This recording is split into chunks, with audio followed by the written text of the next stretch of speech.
Previously on Sailing Bohemia. I accidentally tried. Give me a bit more, Maid. Wow, that was our worst nightmare, just unfolding in a split second before our eyes. I think we're still trying to process a little bit what went wrong with that maneuver. Well, I survived. I didn't know what was going on because it just happened so fast, and we know who to blame.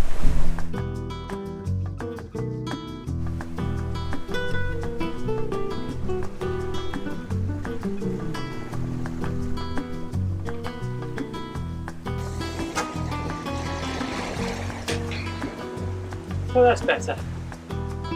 Nice to have the spinny down and a sunset to look at and calm down.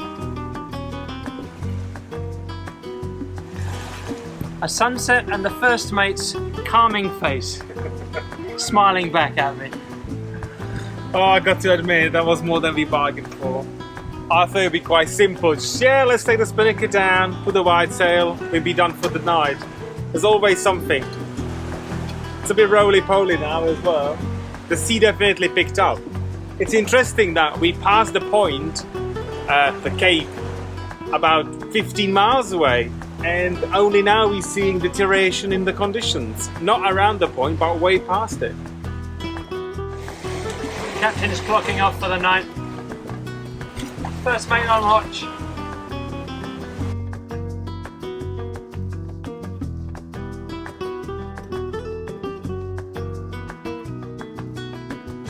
It's nice that we're going fast, but I wouldn't mind for the seas to calm down a bit.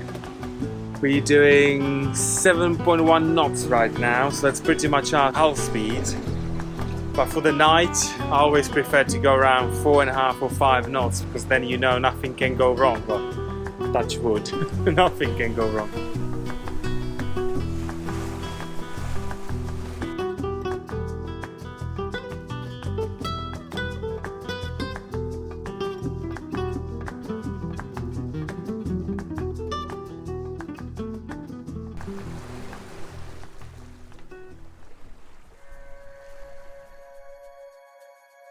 I think that boat over there, the ketch, is asking for a race.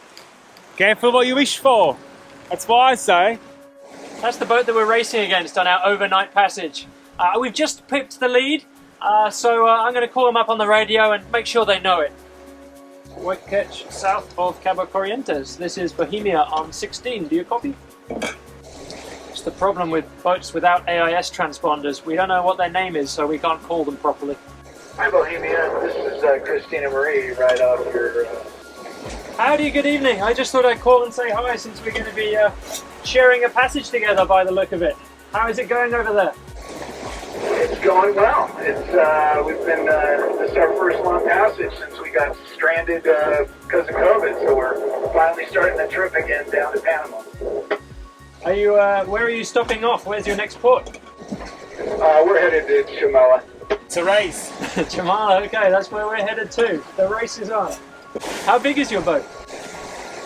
It's 51 on the deck, 58 overall. A little jealous when the wind gets light of boats like yours, by the way. You're just saving our feelings, but thank you, I'll take it. Take care, have a wonderful one. And switching back to 1.6. Well, that's nice.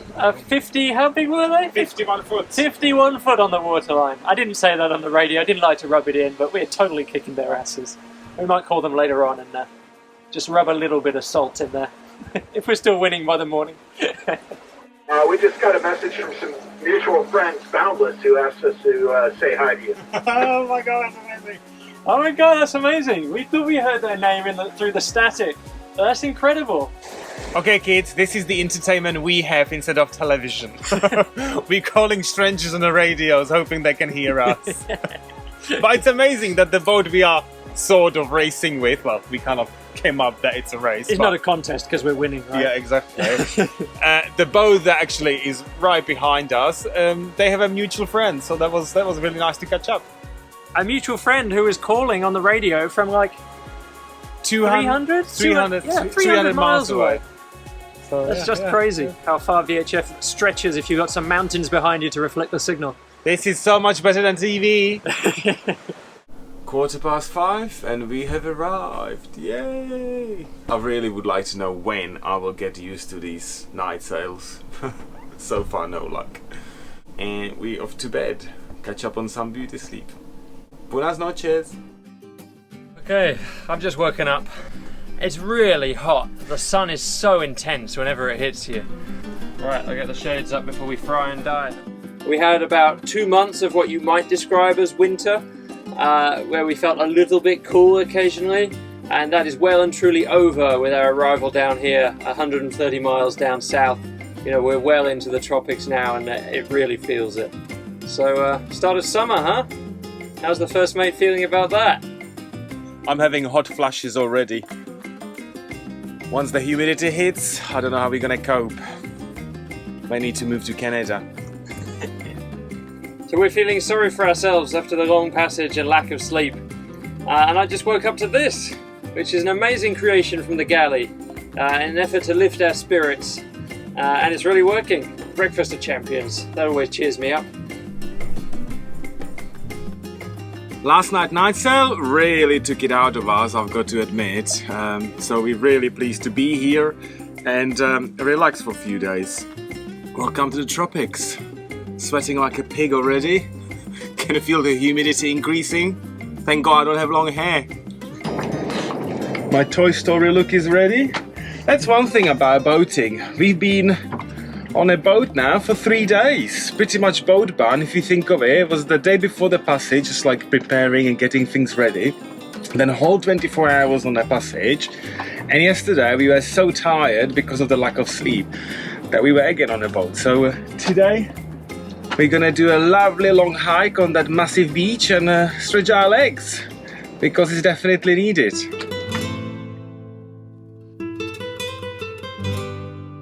We were spoiled to have the small town of Perula and its 4-mile-long, palm tree-lined beach just waiting to be explored.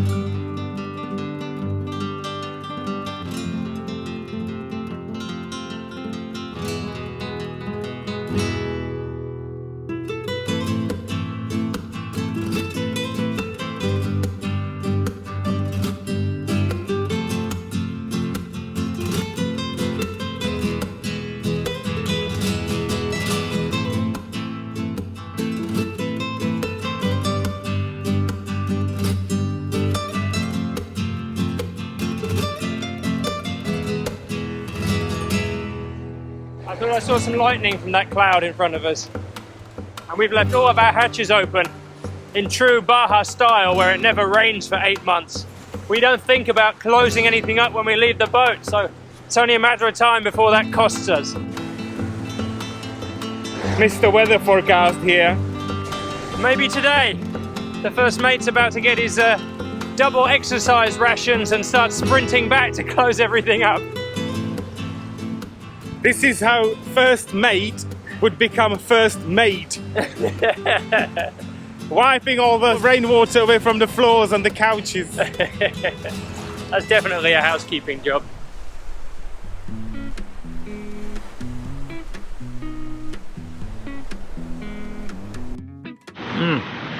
Oh, it's good. It's really good. Can you believe it? Here we are sitting down in the restaurant waiting for our food to arrive. And Peter over there spots the donut seller walking from about half a mile away up the beach and has gone and run over and accosted him to buy our desserts for tonight. You can trust me to find some donuts on the beach. Here you go, dear viewers. For your pleasure, watch now as the crew of Bohemia tries desperately to launch our pathetic dinghy in that relatively small swell. It's really started coming into the beach and we're a little bit nervous about launching this thing. Because we don't have a good track record with swell and beach landings or beach departures, it turns out. So here goes. You're welcome. We're doing this for you. Let's see how this one turns out. Yeah, it is alright. That's a big one coming.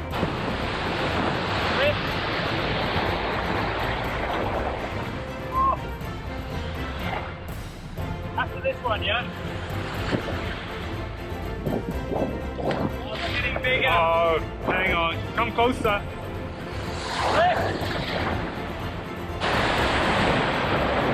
Okay, they come in threes.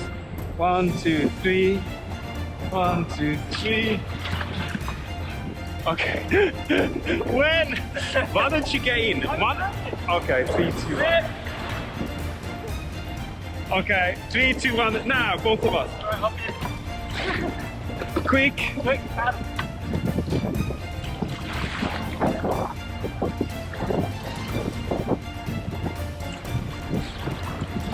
Oh no! They're getting bigger. Oh my god. We're taking on water.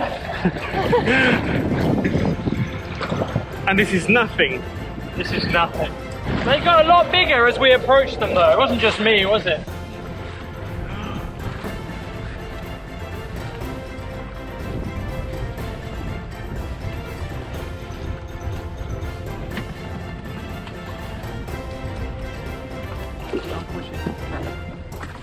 Well, we made it back to good old Bohemia. The swell was bigger than we thought. As soon as we carried the dinghy down to the beach, the swell really picked up. It must have known we were coming. It should be finished in a couple of hours. The anchor's still holding well, and we haven't moved. So I think we just ride this one out. It's not worth moving for.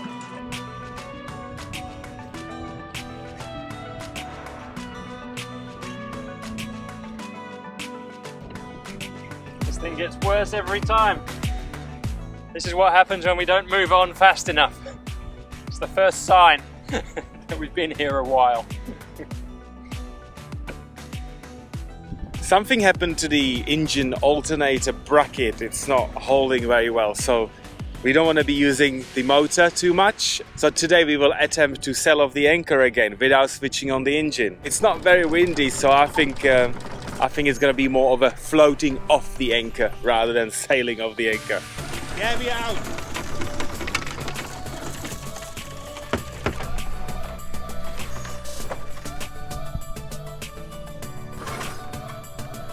Well, I think we deserve a big pat on the back. No engine switched on. Very good. Careful, we're not out of the woods yet. Remember what happened last time? Still need to get out of the anchorage. First mate on watch. Yeah, so I would definitely call this floating off the anchor rather than sailing off the anchor.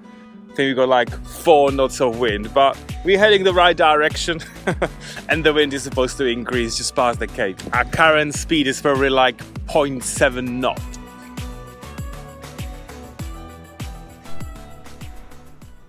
Well, successful experience getting off the anchor. It's the first time we've done it in quite some time. So today's very light and calm.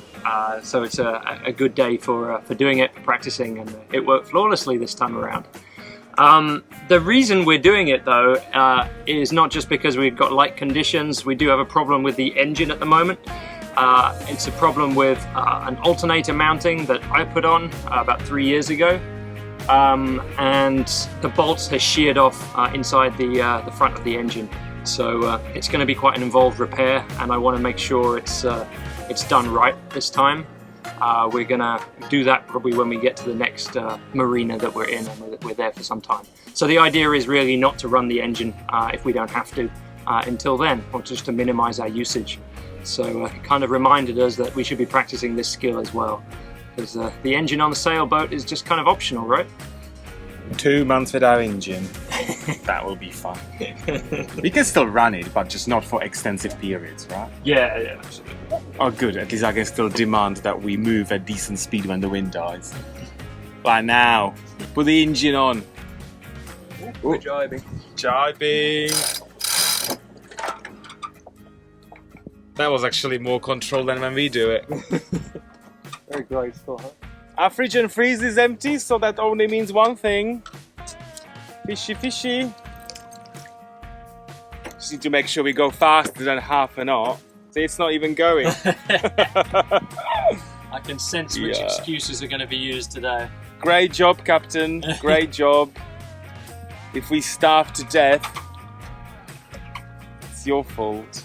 Important, isn't it, to have a fishing tool chest full of lures, lines, baits, but mostly excuses. And the first mates is fully stocked. I've got a full closet of those.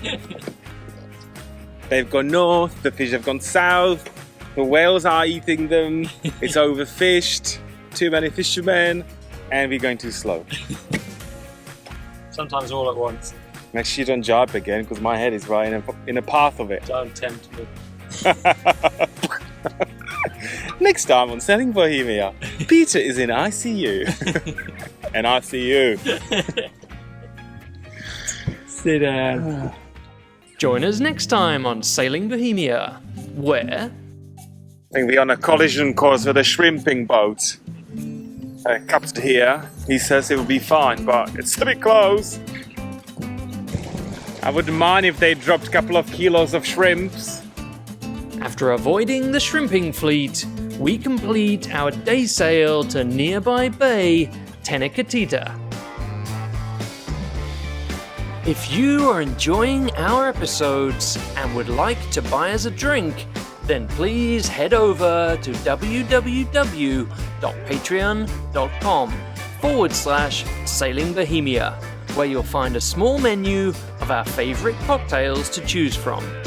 Special thanks in this episode go to our latest patrons for keeping Bohemia's crew 3 sheets to the wind. Thank you to Josh from California, who is planning a grand sailing adventure of his own in the years to come. And thank you to John. John, I'm sorry we don't know where you're from, but thank you so much, and here's to you both. Cheers! Oh, that's good. Salvation. If you enjoyed this episode, then please don't forget to tell YouTube all about it by commenting, liking, and sharing. See you next time.